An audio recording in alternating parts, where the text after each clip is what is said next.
صمنا وابتدينا خلاص هنبتدي ناكل. طيب اولا عدد الوجبات اللي هاكلها قد ايه؟ اول حاجة انا مش عايزة احد عدد وجبات معينة للشخص. ليه؟ في اشخاص بتحب في الاكلة الواحدة تاكل كمية كبيرة خلاص، فانا مثلا ممكن اكل 3 وجبات في يومي العادي بس يبقى كمياتهم كبيرة.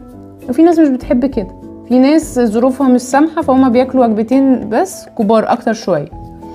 في ناس بتحب كل شوية كل ساعة او ساعتين تدخل حاجة. انا شايفة انه دي حاجة مش غلط.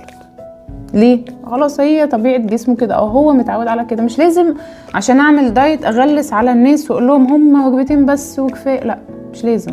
ممكن تخس على فكرة وانت بتعمل كده وحرقك يزيد، خلاص هي طبيعة جسمك. على فكرة في ناس لما بعمل لها وجبتين بس في اليوم حرقهم يقل.